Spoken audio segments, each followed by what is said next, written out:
부탁드립니다. 그리스도 편지 설교를 듣기 전에 먼저 좋아요를 눌러 주시기를 바랍니다. 잠시 수고로 유튜브 알고리즘으로 다른 사람에게 복음이 전달될 수 있습니다. 전도를 하는 마음으로 부탁드립니다. 감사합니다. 마태복음 23장 23에서 24절입니다. 화 있을진저 외식하는 서기관들과 바리새인들이여, 너희가 박하와 회양과 근체에 11조를 들이되 율법에 더 중한 바 의와 인과 신은 버렸도다. 그러나 이것도 행하고 저것도 버리지 말아야 할지니라. 소경된 인도자여, 하루살이는 걸러내고 약대는 삼키는도다. 예수 그리스도를 믿습니다. 거의 모든 종교 안에 있는 사람들은 성경을 자의적으로 해석을 하고 있고 그저 자기가 종교 안에서 예배를 드리고 하는 신앙생활을 하는 것으로 예수 그리스도를 믿는다고 생각을 하고 있고 죽으면 하나님 나라에 들어가는 것으로 알고 있습니다. 신을 믿습니다. 왜 인생들이 신을 믿는가 하면 잘 살기 위해서입니다. 그리고 우리 인생은 한 번 죽는 것이 정해져 있다는 것을 굳이 성경 말씀이 아니더라도 다 알고 있는 사실입니다. 그렇게 죽은 후를 우리 인생으로는 어느 누구도 알 수 없기 때문에 신의 은총을 바라는 마음에서 그래도 내가 좀 잘못 살아도 신의 은총으로 인생들이 생각하는 내세에서 행복을 누리기 위해서입니다. 그리고 생각합니다. 자기가 예수 그리스도를 믿는다는 종교 안에 있는 것으로 어느 종파를 막론하고 그 안에 있는 사람들은 다른 사람은 몰라도 자기만은 구원을 받을 수 있다고 생각을 하고 있고 하나님 나라에 들어갈 수 있다고 생각을 하고 있기 때문에 종교 안에서 신앙생활을 하고 있습니다. 그것이 인생입니다. 만약에 하나님 나라에 들어가지 못하고 도리어 화를 당한다면 아마도 많은 사람들이 신을 믿는 일에 있어서 고민을 하게 되어 있습니다. 사실 성경을 보면 이스라엘이 애굽이라는 세상에서 나와 광야라는 교회를 거쳐 젖과 꿀이 흐르는 가나안에 들어간 사람이 단 2명이라는 것을 말씀을 하고 있습니다. 그뿐입니까? 젖과 꿀이 흐르는 가나안에 들어가서 이스라엘이 어떻게 되었는가를 성경에서 말씀을 하고 있습니다.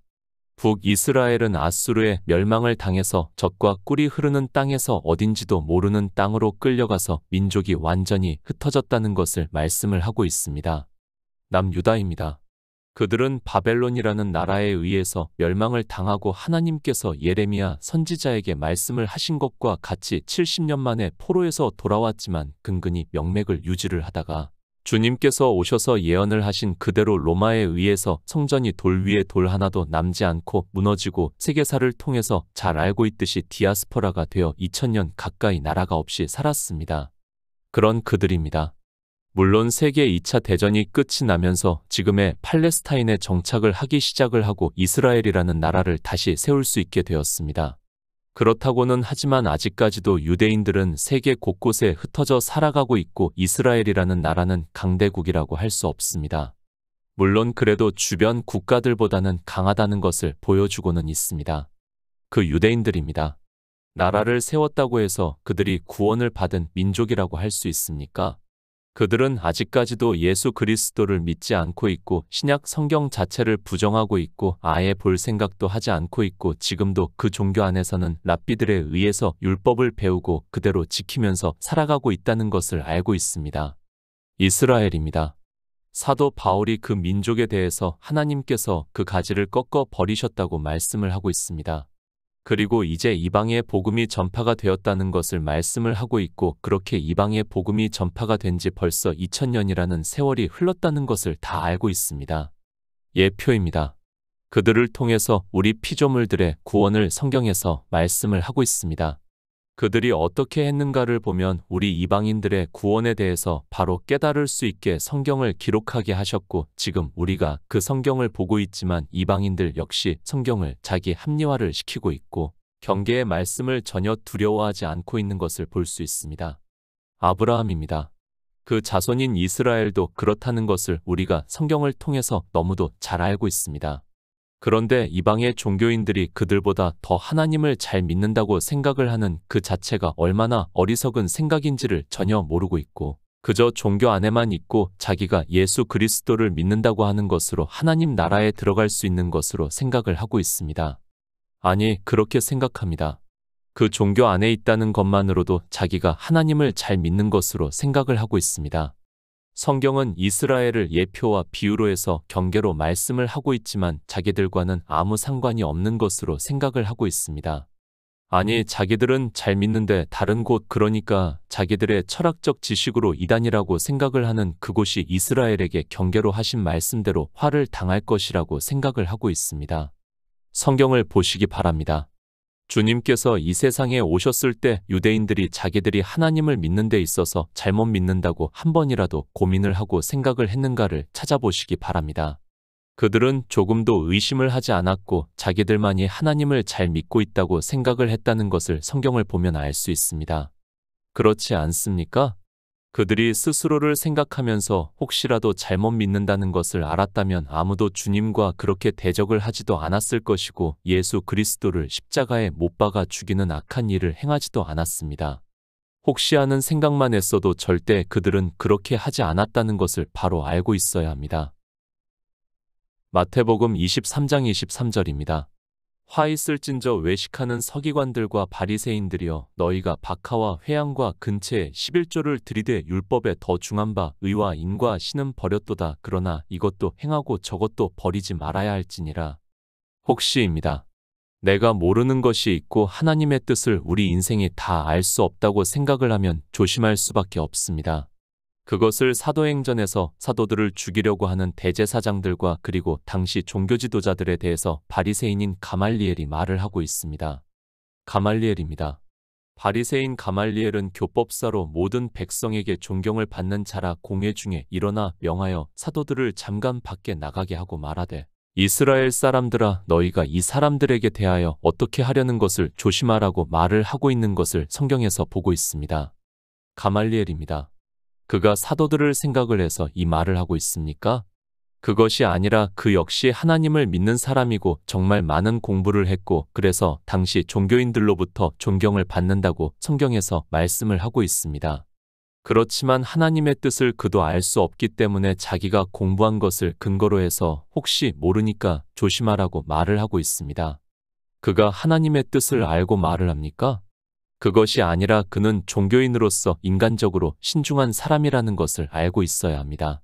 그래도 많은 경험을 했고 성경도 많이 보았고 그런 그이기에 혹시 하나님께서 역사를 하시는 일이라면 사도들을 죽이려고 하는 당시 대제사장들과 종교인들이 하나님을 대적하는 일이 된다는 것을 말을 하고 있습니다. 사도행전입니다. 이 가말리엘을 칭찬하는 말씀을 하고 있습니까? 그것이 아니라 그가 얼마나 종교인으로서 조심성이 많은 사람인가를 잘 가르쳐 주고 있는 말씀입니다. 그리고 혹시라도 성도들을 탄압을 하는 일이 있으면 이 말씀이 경계가 되게 하기 위해서 기록했다고 저는 믿고 있습니다. 그런데 어떻습니까? 인생들은 종교 안에만 들어가면 대담해지는 것을 볼 수 있습니다. 주님의 말씀과 같이 하나님을 섬기는 예라고 하면서 자기들이 알고 있는 성경 말씀을 합리화를 시키면서 이방의 종교인들 역시 종교 재판을 해서 많은 사람을 죽였다는 것을 역사를 통해서 우리가 잘 알고 있는 사실입니다. 성경 말씀입니다. 하나님의 말씀이라는 것을 알아야 하고 이 성경을 보는 사람들에게 하고 있는 말씀이라는 것을 알아야 하는데 인생들은 자기 합리화를 시키기를 좋아하고 있고 다른 사람은 그렇게 해도 자기들은 그렇게 하지 않는다고 생각을 하고 있습니다. 잠언 17장 10절입니다. 한마디로 총명한 자를 경계하는 것이 매 100개로 미련한 자를 때리는 것보다 더욱 깊이 박이느니라. 인생입니다. 성경을 보면서 자기에게 좋은 말씀만을 보고 있습니다. 예수 그리스도를 믿으면 너와 내 집이 구원을 받으리라는 말씀을 보고 그저 종교 안에 있는 것으로 자기들이 믿는 것으로 생각을 하고 있습니다. 그런 말씀만 눈에 보이고 경계를 하는 말씀은 자기들과는 아무 상관이 없는 말씀으로 성경을 보는 것이 인생들이라는 것을 알고 있어야 합니다. 잠언입니다. 모든 성경은 우리에게 경계로 말씀을 하고 있다는 것을 가르쳐 주고 있는 말씀입니다. 한마디로 총명한 자를 경계하는 것이 매 100개로 미련한 자를 때리는 것보다 더욱 깊이 박힌다고 말씀을 하고 있습니다. 무슨 말씀인가 하면 총명한 자는 경계의 말씀을 보고 그것을 경계로 삼는다는 말씀을 하고 있습니다. 그러나 미련한 자입니다.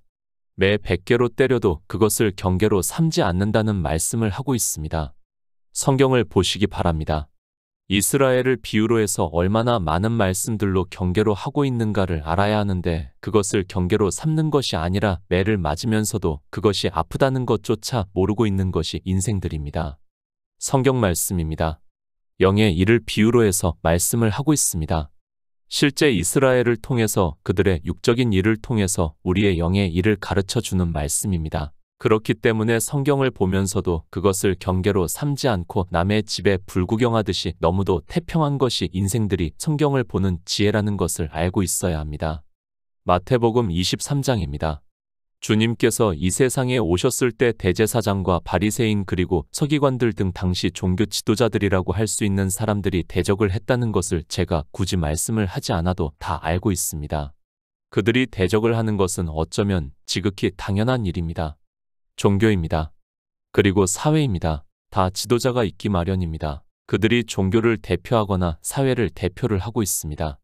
자기들의 종교나 사회 그리고 국가가 위험하다고 생각이 될 수 있는 상황이 있으면 가장 먼저 그들이 변론을 하게 되어 있고, 주님께서 이 세상에 오셨을 때도 너무도 당연하게 당시 종교 지도자들이 대적을 했고 그것은 이미 선지자들의 예언에서도 말씀을 하고 있습니다. 그들입니다. 만약에 하나님을 잘 믿었다면 주님을 대적하는 것이 아니라 주님을 영접을 했습니다. 그러나 사도 요한의 말씀과 같이 주님께서는 하나님 나라에 들어가는 생명의 참 빛이시고 우리 인생들은 그 빛을 볼 수도 없고 깨달을 수도 없어서 하나님을 믿는다고 하지만 어두움에 있고 그래서 영접하지 않았다고 말씀을 하고 있습니다. 모릅니다. 우리 인생 스스로는 총명할 수 없습니다. 만약에 총기가 있었다면 주님께서 오셔서 한마디 말씀을 하면 그들은 잠언의 말씀과 같이 매 100개로 미련한 자를 때리는 것보다 더욱 깊이 박혀 주님을 영접을 했을 것입니다. 그러나 우리 인생에게는 그런 총기가 없다는 것을 성경에서는 말씀을 하고 있습니다.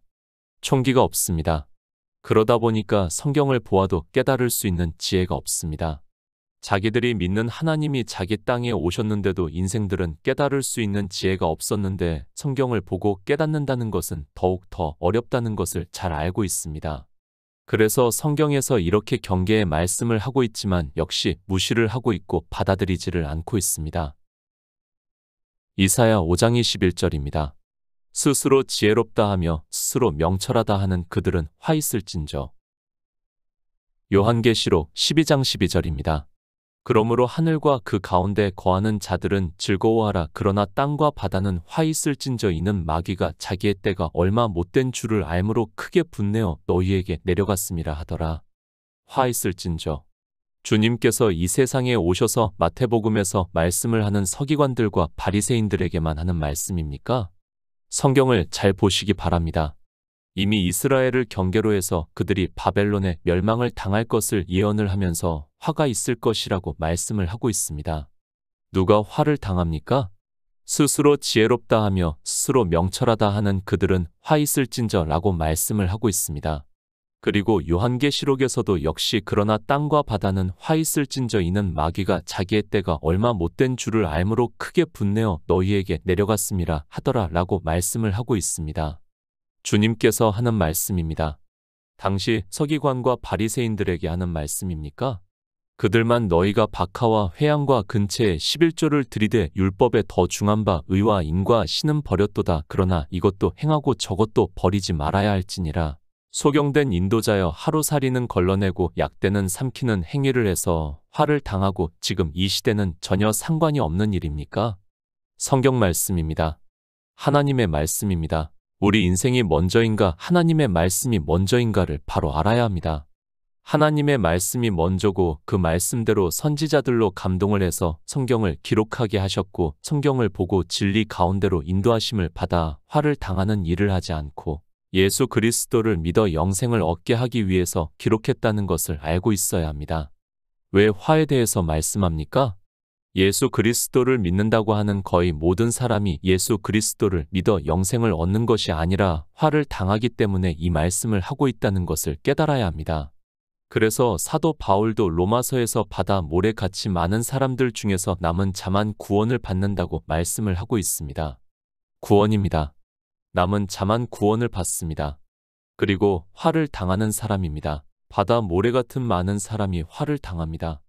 이것이 다 교회 안에 있는 일이고 예수 그리스도를 믿는다고 하는 사람들이 그렇다는 것을 말씀을 하고 있지만 총기가 없어서 경계로 삼지 않고 그런 그들이 아무리 성경을 보아도 그 말씀이 마음에 박히지를 않는다는 말씀을 하고 있습니다. 누가 화를 당합니까? 지금 주님께서 스스로가 아니 인생들이 보기에는 하나님을 가장 잘 믿는다고 하는 사람들에게 화가 있을 것이라고 말씀을 하고 있습니다. 세상 사람들이 화를 당하는 것이 아니라 스스로가 그리고 사람들이 인정을 하는 하나님을 잘 믿는 사람들이 화를 당한다는 것을 말씀을 하고 있습니다. 경계로 삼으시기 바랍니다. 예수 그리스도를 믿는다고 하면서 화를 당하지 않으려면 경계로 삼아 이 말씀이 내 마음에 박히는 것과 같이 되어야 한다는 말씀입니다. 생각해 보시기 바랍니다. 평생을 사람들로부터 칭찬과 존경을 받으면서 예수 그리스도를 믿는다고 했는데 화를 당한다면 그보다 더 불행한 사람이 어디 있겠습니까? 바리새인들입니다. 서기관들입니다. 그들이 왜 화를 당하는가 하면 외식을 하기 때문이라는 말씀을 하고 있고 그 외식이 무엇인가 하면 너희가 박하와 회양과 근체에 11조를 들이되 율법에 더 중한 바 의와 인과 신은 버렸도다. 그러나 이것도 행하고 저것도 버리지 말아야 할지니라. 소경된 인도자여 하루살이는 걸러내고 약대는 삼키는 행위를 하기 때문에 화를 당한다는 말씀입니다. 신명기 14장 22에서 23절입니다. 너는 마땅히 매년에 토지 소산의 11조를 드릴 것이며 내 하나님 여호와 앞곧 여호와께서 그 이름을 두시려고 택하신 곳에서 내 곡식과 포도주와 기름의 11조를 먹으며 또 내 우양에 처음 난 것을 먹고 내 하나님 여호와 경외하기를 항상 배울 것이니라. 11조입니다. 율법의 11조를 어떻게 드리는가를 말씀을 하고 있습니다. 가장 기초가 되는 11조에 대한 말씀을 신명기에서 너는 마땅히 매년에 토지 소산의 11조를 드릴 것이며 내 하나님 여호와 앞곧 여호와께서 그 이름을 두시려고 택하신 곳에서 내 곡식과 포도주와 기름의 11조를 먹으며 또 내 우양에 처음 난 것을 먹고 내 하나님 여호와 경외하기를 항상 배울 것이라고 말씀을 하고 있습니다. 무슨 11조입니까? 토지 소산의 11조라고 말씀을 하고 있습니다. 그런데 지금 서기관과 바리새인들은 박하와 회양과 근체에 11조를 드리고 있고 주님께서 그것을 외식이라고 말씀을 하고 있습니다. 그러니까 서기관과 바리새인들이 하는 11조는 율법에 기록이 된 11조가 아니라 외식이라는 말씀을 하고 있습니다. 성경입니다. 내 마음대로 할 것 같으면 성경을 왜 보고 있습니까? 더구나 율법에 기록이 되어 있으면 그것은 내 마음대로 해서는 안 된다는 것을 경계로 말씀을 하고 있다는 것을 깨달아야 합니다. 분명히 율법에서는 토지, 소산의 11조를 드리라고 말씀을 하고 있습니다. 그런데 바리새인들과 서기관입니다. 박하와 회양과 근체에 11조를 드리고 있다고 말씀을 하고 있습니다. 물론 박하, 회양, 근체도 다 토지에서 난다고 할 수 있습니다. 그러나 그들이 율법을 지키기 위해서 박하와 회양과 근체를 11조를 드린다고 하는데 그것이 외식이라는 것을 말씀을 하고 있습니다. 그렇게 하는 것은 율법을 지키는 것이 아니라 외식을 하는 행위라는 말씀을 하고 있습니다. 외식입니다. 헬라어로는 대답하는 자, 사칭하는 자, 위선자, 불신앙자라는 뜻이 있는 것으로 알고 있습니다. 그러나 외식이라는 직접적인 뜻은 겉을 좋게 꾸미는 행위를 뜻하고 있습니다. 그러니까 하나님을 잘 믿는다는 것을 나타내기 위해서 박하와 회양과 근체에 11조를 드리고 있다는 말씀입니다. 11조입니다. 이미 그리스도 편지에서 이 11조에서는 말씀을 했습니다. 물론 제가 지금 강해를 하기 때문에 모든 11조에 대한 말씀을 다 해석해서 말씀을 하지는 않았지만 율법에 대한 기초는 그 율법을 완전케 하시는 분은 예수 그리스도라는 것을 우리는 잊어서는 안 됩니다. 토지, 소산의 11조입니다. 레위기에서 토지를 영영이 팔지 말 것은 토지는 다 내 것임이라 너희는 나그네여 우거하는 자로서 나와 함께 있다고 말씀을 하고 있습니다. 토지는 하나님의 것입니다. 그런데 토지 소산의 11조를 드리라고 하셨다면 그 말씀은 예수 그리스도께서 이 세상에 오셔서 율법을 완전케 하시는 일을 말씀을 하고 있다는 것을 너무도 쉽게 깨달을 수 있는 말씀입니다. 율법입니다. 누가 완전케 하셨습니까? 율법을 말씀할 때마다 이 기초를 말씀해야 한다는 것이 안타깝기만 합니다. 주님께서 이 세상에 오셔서 율법을 완전케 하시고 그래서 보리떡 5개로 5,000명을 먹이시는 표적을 나타내시고 내 살을 먹고 내 피를 마시는 자는 영생을 얻을 것이라고 말씀을 하면서 여호와 경외하기를 배우게 하셨습니다. 주님께서 완전케 하셨습니다. 그런데 지금 서기관과 바리새인들은 자기들이 박하와 회양과 근체에 11조를 드리고 있고 그것을 유대인들이 종교 지도자들을 따라 그대로 행하는 것을 보고 외식하는 서기관과 바리새인들이여 화가 있을 것이라고 주님께서 말씀을 하고 있지만 왜 화가 있는지를 전혀 모르고 있습니다.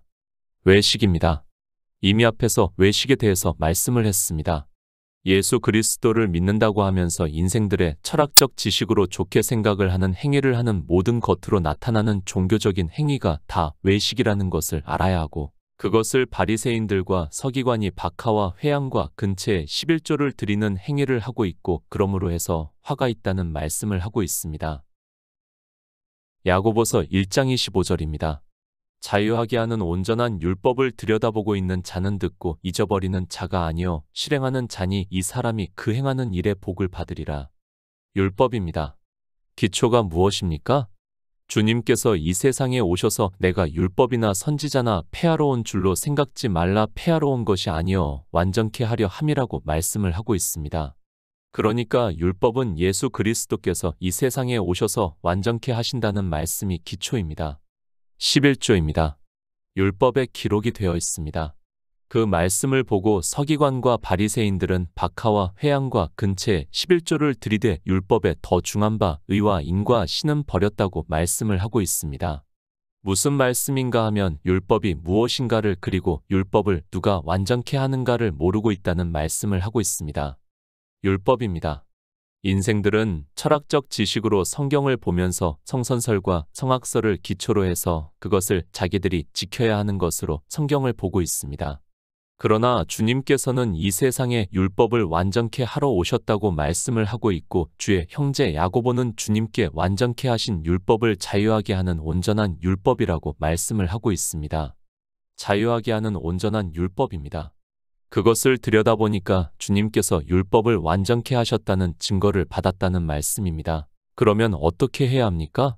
주님께서 완전케 하시고 우리에게 자유하게 하는 온전한 율법을 주셨으면 그것을 성경에서 증거를 받았으면 우리는 들여다보고 있는 자는 듣고 잊어버리는 자가 아니요 실행하는 자가 되어서 주님께서 완전케 하신 율법을 믿음으로 받아들이면 복을 받는다고 그러니까 하나님 나라의 복을 받는다고 말씀을 하고 있습니다. 서기관과 바리새인입니다. 그들이 율법을 안다고 하고 있고 어려서부터 성경을 보았습니다. 그런데 율법이 무엇인지를 전혀 모르고 있습니다. 율법은 세상의 철학적 지식의 법이 아니라 영생을 얻게 하기 위해서 예수 그리스도께서 이 세상에 오셔서 완전케 하시는 일을 법으로 정하셨다는 것을 깨달아야 하고 그것이 바로 율법에 더 중한 바 의와 인과 신이라는 말씀입니다. 요한복음 7장 49절입니다. 율법을 알지 못하는 이 무리는 저주를 받은 자로다. 성경입니다. 늘 말씀을 하지만 문자를 아는 것은 아무것도 아닙니다. 그것은 이 세상에서 누구라도 공부를 하면 알 수 있습니다. 이 시대는 인터넷이 발달을 해서 히브리어나 헬라어도 단어를 치면 그 뜻을 다 알 수 있고 언어적 배경까지도 다 알 수 있는 시대라는 것을 알고 있어야 합니다. 그런 것으로 성경을 알 수 있다고 하는 사람은 너무도 어리석은 사람입니다. 주님께서 말씀합니다.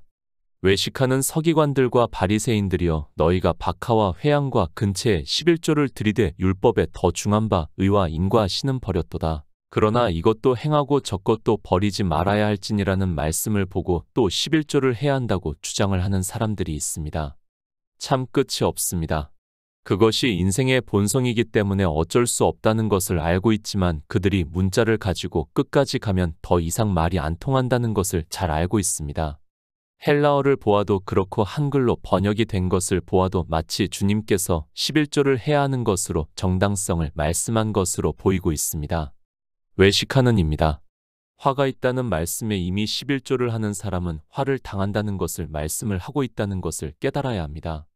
그런데 주님께서 다시 11조를 하라고 말씀을 하고 있고 더 중한 바 의와 인과 신을 버리지 말아야 한다고 하면 주님께서는 정말 이상한 말씀을 하는 것이 된다는 것을 깨달아야 합니다. 이미 앞에서 말씀을 했습니다. 율법을 누가 지키는 가를 기초로 말씀을 했고 그리고 토지가 누구의 것인가도 말씀을 했습니다. 이것도 행하라는 말씀은 바로 그 말씀을 하고 있습니다.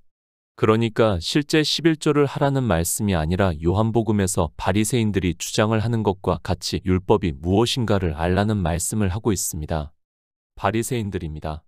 율법을 모르는 이 무리는 저주를 받은 자라고 말을 하고 있습니다. 그런 그들이 율법을 알고 있습니까? 율법이 예수 그리스도께서 이루시는 구속의 일이라는 것을 알고 있습니까? 그래서 토지가 주님의 것이라는 것을 알고 있고 주님께서 이 세상에 오셔서 그것을 완전케 하셨다는 것을 알고 있습니까? 행하는 것입니다. 사람들은 그런 단어만 나와도 자기들이 육체로 행하는 것을 생각을 하고 있습니다. 그러나 율법에 대해서 아는 것도 그리고 그 일을 주님께서 완전케 하셨다는 것을 믿는 것도 행하는 것임을 바로 알고 있어야 하고 주님께서는 그래서 이것도 행하고 저것도 버리지 말라고 말씀을 하고 있습니다. 의와 인과 신입니다. 이미 앞에서 충분히 말씀을 했습니다. 주님께서 이 세상에 오셔서 우리를 구원하시는 율법을 완전케 하시는 일을 이루시고 우리에게 자유하게 하는 온전한 율법을 주심으로 해서 율법에서 주님께서 이루신 구속의 일을 증거를 받아 믿는 성도가 복이 있다는 것을 주의 형제 야고보가 말씀을 하고 있습니다. 화입니다. 바리새인들과 서기관만 봤습니까? 그것이 아니라 이 시대 역시 율법을 지키고 있습니다. 아니, 주님께서 완전케 하신 율법도 모르고 있고 자유하게 하는 온전한 율법을 주셨는데도 그것을 깨달을 수 있는 지혜가 없어서 종교 안에서 온갖 율법을 지키고 있습니다. 종교입니다. 이 시대 역시 율법에 더 중한 바 의와 인과 신을 버렸습니다. 그리고 자유하게 하는 온전한 율법이 무엇인지도 모르고 그것을 행하지도 않고 있습니다. 그런 그들이 예수 그리스도를 믿는다고 하면서 바리새인들은 화를 당해도 자기들은 하나님 나라에 들어간다고 말을 하고 있습니다. 마태복음 23장 24절입니다. 소경된 인도자여 하루살이는 걸러내고 약대는 삼키는도다. 성경입니다. 하나님 나라에 들어가는 일을 비유로 해서 말씀을 하고 있습니다. 다시 말씀을 하지만 그것을 이스라엘을 예표와 경계로 해서 말씀을 하고 있고 다 영적인 일을 비유로 하고 있다는 것을 깨달아야 합니다. 그런데도 성경을 보아도 깨달을 수 있는 지혜가 없습니다. 소경입니다. 성경은 우리 인생이 진리를 아는 데 있어서 소경이라고 말씀을 하고 있습니다. 바리새인들과 서기관만 소경이 아니라 우리 인생 전체는 다 소경이라는 것을 말씀을 하고 있습니다. 그들이 왜 소경인가 하면 율법을 모르니까 하루살이는 걸러내고 약대는 삼킨다는 말씀을 하고 있습니다. 하루살이입니다. 그리고 약대입니다. 다 부정한 것이라는 것을 우리가 율법에서 알고 있습니다. 비유의 말씀입니다. 하루살이는 우리 인생이 율법을 보고 지키는 것을 비유로 해서 말씀을 하고 있습니다. 그러니까 바리새인들이 율법에서 11조라는 단어를 보고 박하와 회양과 근체에 11조를 드리는 것을 하루살이로 아주 적은 일로 비유로 해서 말씀을 하고 있습니다. 의와 인과 신입니다. 율법이 무엇이라는 것을 깨닫는 일입니다. 그것은 약대와 같이 크다는 것을 말씀을 하고 있습니다. 율법에서 예수 그리스도를 증거를 받을 수 없으니까 부정한 인생들이 마치 하루살이를 걸러내는 것과 같이 하면서 율법을 지키겠다고 하고 있다는 말씀입니다. 약대를 삼킵니다. 의와 인과 신을 당연하게 알아야 하는데 소경이 되어서 그것을 삼키고 있다는 말씀을 하고 있습니다. 아주 적은 부정한 일은 하루살이를 걸러내는 것과 같이 하면서 아주 큰 의와 인과 신은 그러니까 주님께서 완전케 하시고 자유하게 하는 온전한 율법을 주신 일은 부정한 짐승을 먹는 것과 같이 한다는 말씀을 하고 있습니다. 화 있을진저. 누구에게 하고 있는 말씀인가를 바로 깨닫기 바랍니다. 성경은 지금 이 시대를 살아가고 있는 우리에게 하는 말씀이라는 것을 깨달아야 합니다. 성경에서 예수 그리스도를 증거를 받아 외식의 모양을 버리고 믿음으로 역사를 해서 하나님 나라에 들어가는 성도가 되시기를 부탁드립니다.